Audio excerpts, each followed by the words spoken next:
নমস্কার বন্ধুরা, আশা করছি আপনারা সবাই ভালো আছেন এবং সুস্থ আছেন। তো আজ আমরা দেখে নেব কিভাবে ফোনের পুরানো ব্যাক কভার পরিষ্কার করে নেব এবং আমাদের যে ওষুধের সিরাপগুলো আছে তার অনেকটা সমস্যা থেকে কিভাবে রেহাই পাবো এবং সুইচ বোর্ড খুব নোংরা হয়ে গেলে কিভাবে পরিষ্কার করব।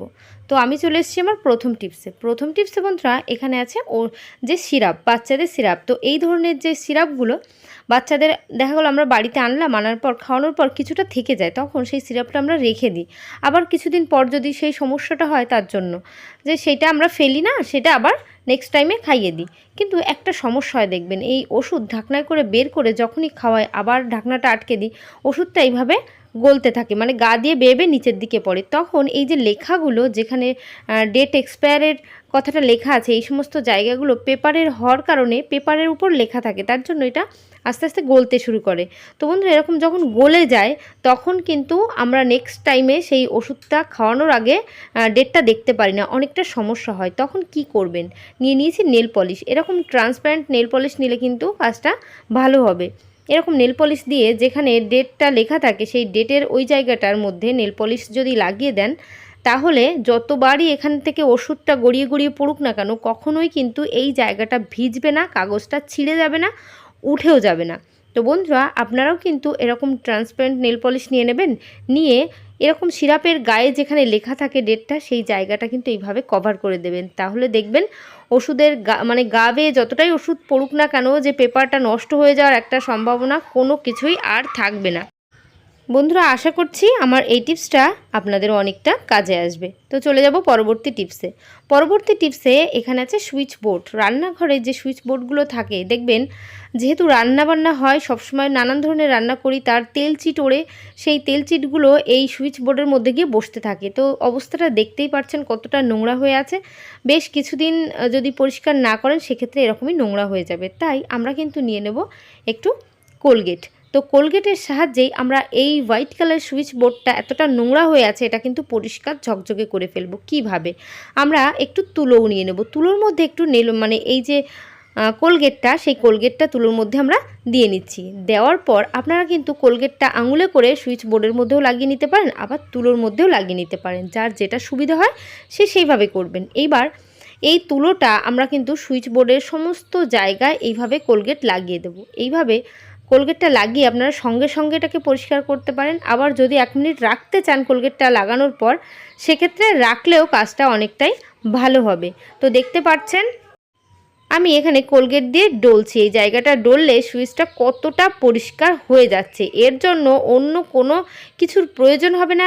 আর সুইচ বোর্ডটা 1.5 সপ্তাহ থেকে 2 সপ্তাহ বাদে আমি কিন্তু আগেই পরিষ্কার করেছিলাম, তারপরও রান্নাঘরের যেহেতু সুইচটা এতটাই খারাপ হয়ে গেছে তেল চিট পড়ে পড়ে, তাই আপনারা যদি রান্নাঘরের যে সুইচ বোর্ডটা থাকে সেটাকে 10-12 দিন অন্তর অন্তর একটু পরিষ্কার করে নেবে হালকা হাতে, দেখবেন অনেকটা পরিষ্কার হয়ে যাবে।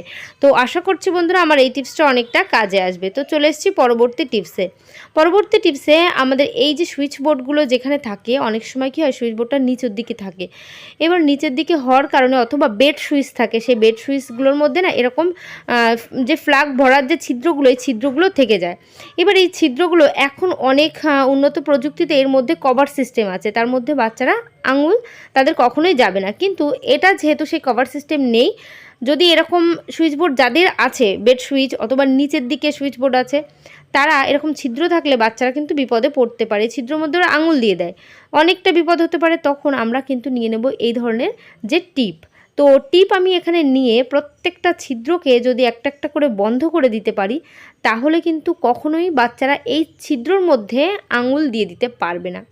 তো আপনারাও একটু টাইম নষ্ট করে এইভাবে সুইচ বোর্ডটা যাদের নিচের দিকে আছে, বেড সুইচ আছে যার মধ্যে এরকম প্লাগের ছিদ্রগুলো আছে, তারা এইভাবে টিপের পাতা কিনে, এরকম যত বড় ছিদ্র সেই হিসাবে টিপ কিনে আনবেন, সেই হিসাবে টিপটা লাগিয়ে দেবেন। টিপ লাগিয়ে দিলে দেখবেন বাচ্চাদের কিন্তু আর কোনো বিপদ হবে না। আমি একইভাবে পাশের যে জায়গাটা আছে ছিদ্রগুলো, এগুলোও কিন্তু আমি টিপের সাহায্যে বন্ধ করে দেব। তো বন্ধুরা, বাচ্চারা বাড়ি থাকলে অনেক কিছু আমাদের কিন্তু লক্ষ্য রাখতে হয়। দেখতে হয় কোথা থেকে কি বিপদ আসতে পারে, সেইভাবে কিন্তু আমাদের কাজগুলো করতে হবে, সেইগুলো সেইভাবে যত্ন করে রাখতে হবে। এই সুইচ বোর্ডগুলো বাচ্চারা কিন্তু বাচ্চাদের ভীষণ একটা মানে ওদের ইচ্ছা সবসময় ছিদ্র জায়গাটায় হাত দেওয়ার।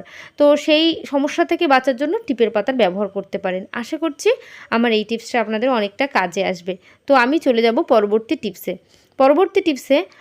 আমরা যখন ফোনের এই যে ব্যাক কভারগুলো ব্যবহার করি না, তো ব্যাক কভার ব্যবহার করতে করতে বেশ কিছুদিন যখন হয়ে যায়, 2-6 মাস হয়ে যাওয়ার পর ব্যাক কভারগুলো এরকম নোংরা হয়ে যায়। তো বন্ধুরা, এতটাই নোংরা হয়ে গেছে, এটা কিন্তু আর ব্যবহার করার ইচ্ছাও হয় না। এটা চেঞ্জ করে আমরা আবারও টাকা পয়সা খরচা করে আবার একটা কভার কিনে আনি। তো বন্ধুরা, কভার কিনে না এনে পুরনো কভারটাকেই যদি নতুনের মতো করে নেওয়া যায়, তার জন্য কি করবেন, নিয়ে নিচ্ছি এখানে ডেটল আর নিয়ে নেবো একটু তুলো। এবার এই যে তুলো, ডেটলটা আমি একটু লাগিয়ে নেব। এই যে ডেটলটার সাহায্যেই আপনারা এই যে ব্যাক কভারটা, সেই ব্যাক কভারটা দেখবেন এই যে অপরিষ্কারটা মানে যে একটা গ্লেজ নেই, শাইন ভাবটা নেই, সেই সবটাই কিন্তু ফিরে আসবে।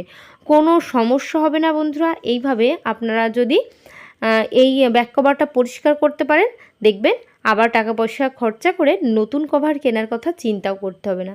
আমি কিন্তু এখানে একটা বার জাস্ট ঘষা দিয়েছি, ঘষা দেওয়ার সঙ্গে সঙ্গে আপনারা কিন্তু দেখতে পেলেন কতটা পরিষ্কার হয়ে গেছে। ডেটলের মধ্যে যেহেতু ক্লিনিং প্রপার্টিস আছে, এই জন্য এই সমস্ত জিনিসগুলো না খুব সুন্দরভাবে সহজেই পরিষ্কার হয়ে যেতে পারে। আপনারা যদি সুইচ বোর্ডগুলোকেও একটু ডেটল দিয়ে পরিষ্কার করতে চান, সেক্ষেত্রে দেখবেন ডেটলের সাহায্যে খুব সুন্দরভাবে পরিষ্কার হয়ে যাবে। কিন্তু এখন যেহেতু আমি এই ব্যাক কভারটা পরিষ্কার করা দেখাচ্ছি, এই জন্য এটাই দেখিয়ে দেব। তো বন্ধুরা, এইভাবে ব্যাক কভারটার মধ্যে একটু ঘষে নিলে দেখতে পাচ্ছেন কতটা পরিষ্কার হয়ে গেছে। এইভাবে ডেটল দিয়ে ঘষার পর আপনারা একটা শুকনো কাপড় দিয়ে এটাকে মুছে নেবেন।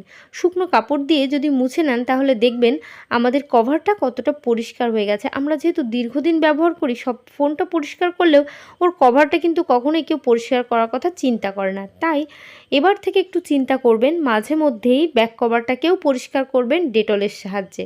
তাহলে নতুন করে অল্প কিছু দিনের মধ্যেই সেই কভারটা পুরনো হয়ে যাবে না, আপনাদের নতুন একটা কভার কেনার কথা চিন্তাও করতে হবে না।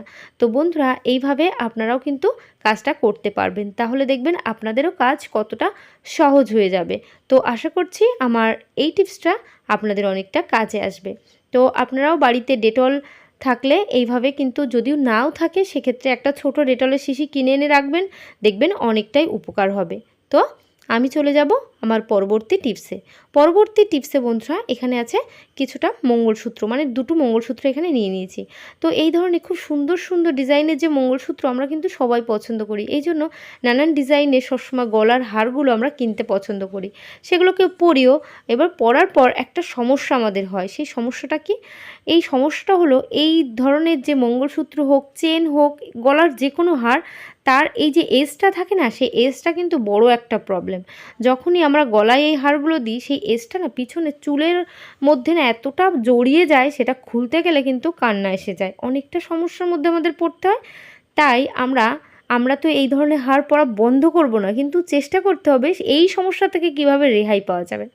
আমরা এই ধরনের যে সেটগুলো আছে গলার, মঙ্গলসূত্র বলেন, চেন বলেন, আর যে কোনো গলার সেট পরলে এরকম এজগুলোর মধ্যে একটা কাজ করবেন। আমাদের প্রত্যেকের বাড়িতে দেখবেন সেলোটেপ আছে, সেই সেলোটেপগুলো সামান্য একটু অংশ কেটে নেবেন। কেটে নেওয়ার পর ওই যে এজটা আছে, সেই এসের মধ্যে যদি আপনারা সেলোটেপ একবার জড়িয়ে দেন, যেহেতু সেলোটেপটা ট্রান্সপারেন্ট, এই জন্য কেউ কিন্তু বুঝতে পারবে না যে এই এসের মধ্যে সেলোটেপ লাগানো আছে। তো বন্ধুরা, দেখেন আপনারা কি বুঝতে পারছেন? এইভাবে যদি আপনারা এই মঙ্গলসূত্র বলেন, চেন বলেন, এই সমস্তগুলো পরতে পারেন, তাহলে পেছন দিক থেকেও কেউ কিন্তু দেখে বুঝতে পারবে না। আর এই এসের মধ্যে চুল জড়িয়ে যাওয়ার যে একটা সমস্যা, সেই সমস্যাও কিন্তু আর হবে না। তো বন্ধুরা, আপনারাও এইভাবে কাজটা করবেন, দেখবেন আপনাদের সমস্ত সমস্যা সমাধান হয়ে যাবে। তো বন্ধুরা, আশা করছি আমার এই টিপসটা আপনাদের অনেকটা কাজে আসবে। ভালো লাগলে অবশ্যই আমাকে একটু কমেন্ট করে জানাতে ভুলবেন না। আপনাদের একটা কমেন্ট আমার নতুন নতুন ভিডিও দেওয়ার উৎসাহকে আরও বাড়িয়ে তুলবে। তো বন্ধুরা, আজকের ভিডিও এখানে শেষ করছি। আশা করছি সবাই ভালো থাকবেন, সুস্থ থাকবেন। আবার নেক্সট কোনো ভিডিও নিয়ে আপনাদের সামনে হাজির হয়ে যাব। তো আজকের মতো টাটা, বাই।